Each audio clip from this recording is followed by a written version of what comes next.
The origins of Sumerian civilization in Mesopotamia are still questioned today, but archaeological evidence suggests that by the 4th millennium BC, they had founded around a dozen city-states. These usually consisted of a walled metropolis dominated by a ziggurat, the Sumerian religion's tiered, pyramid-like temples. Complex irrigation canals were dug to harness the silt-laden waters of the Tigris and Euphrates for cultivation, and homes were built from bundled marsh reeds, or mud bricks. Eridu, Ur, Nippur, Lagash, and Kish were major Sumerian city-states, but Uruk, a vibrant commerce center with 6 miles of defensive walls and a population of 40,000 to 80,000, was one of the oldest and most expansive. It was the largest metropolis in the world at the time, circa 2800 BC. The so-called King List, a clay tablet that preserves the names of most of Sumer's ancient monarchs, as well as the lengths of their reigns, is one of the most important sources of information about ancient Mesopotamia. The list is a bizarre mix of historical truth and legend. One early king is claimed to have reigned for 43,200 years, but it also includes Sumer's lone female ruler, Kubaba, a woman tavern keeper, who allegedly ascended to the throne in the city-state of Kish around 2500 BC. Although little is known about Kubaba's reign, or how she came to power, the list credits her with firming the foundations of Kish, and establishing a 100-year dynasty. Despite sharing a common language and cultural heritage, the Sumerian city-states were constantly at war, resulting in a succession of dynasties and kingships. The first of these battles is recorded in history, when King Eannatum of Lagash overcame the neighboring city-state of Umma. In a border dispute approximately 2450 BC, Eannatum built the Stele of the Vultures, a gruesome limestone monument depicting birds feeding on the flesh of his defeated foes, to honor his victory. Lagash went on to capture all of Sumer under Eannatum's rule, but it was just one of several city-states that ruled Mesopotamia at the time. The Sumerians may have devised the phalanx formation and siege warfare as a result of their internal strife, but it also made them vulnerable to outside invaders. The Elamites, Akkadians, and Gutians invaded or conquered them in the later phases of their existence. The Sumerians are known as some of history's first brewers, in addition to inventing writing, the plough, legal systems, and literature. Archaeologists discovered Mesopotamian beer-making evidence reaching back to the 4th millennium BC. Their preferred ale appears to have been a barley-based concoction, so thick that it had to be sipped through a special kind of filtration straw, but the brewing techniques they used are still a mystery. The Sumerians regarded their beer as the way to a joyful heart and a pleased liver, because of its nutrient-dense components.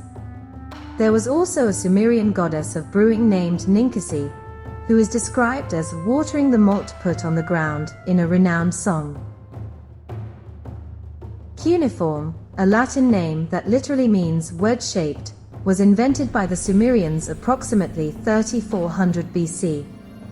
It consisted of several hundred symbols that ancient scribes used to create sentences, or syllables, on wet clay tablets, with a reed stylus in its most advanced form. After that, the tablets were roasted or exposed to the sun to harden.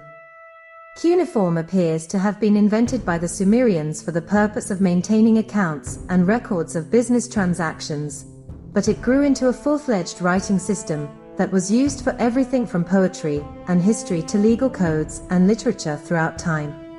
Because the script could be modified to numerous languages, it was later adopted by more than a dozen distinct societies throughout millennia. Archaeologists have discovered evidence that astronomical books in the Near East were still written in cuneiform as late as the 1st century AD. The Sumerians were compelled to construct one of history's oldest trading networks, because their region was entirely devoid of lumber, stone, and minerals. Their main trading partner may have been the island of Dilmun, modern-day Bahrain, which had a monopoly on the copper trade, but their merchants also traveled to Anatolia and Lebanon to obtain cedar wood, and to Oman and the Indus Valley for gold and gemstones. The Sumerians were particularly fond of lapis lazuli, a blue stone used in art and jewelry, and evidence suggests they traveled as far as Afghanistan in search of it. Historians have also speculated that Sumerian allusions to Magan and Meluhha, two historic trading nations, may refer to Egypt and Ethiopia.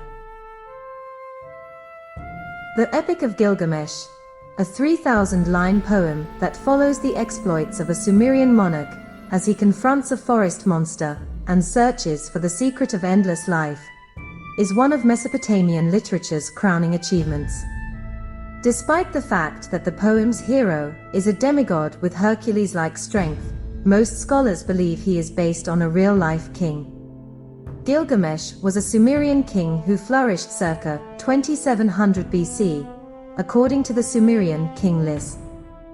Few historical reports of his reign have survived, but archaeologists have discovered inscriptions crediting him with erecting uruks, vast defensive walls, and repairing a shrine to the goddess Ninhil, implying that he was a real monarch whose deeds were later repurposed as myth. The 60-second minute and 60-minute hour have their origins in ancient Mesopotamia. The Sumerians primarily utilized a sexagesimal framework based on groupings of 60, similar to how modern mathematics uses a decimal system based on the number 10.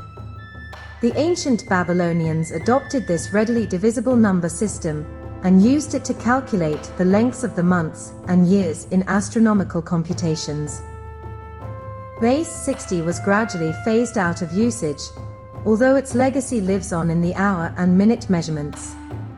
Other relics of the Sumerian sexagesimal system can be found in spatial measurements, such as 360 degrees in a circle and 12 inches in a foot.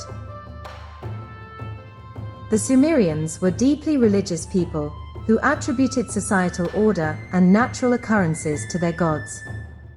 For example, they believed that a flood would occur as a result of their disobedience to the gods.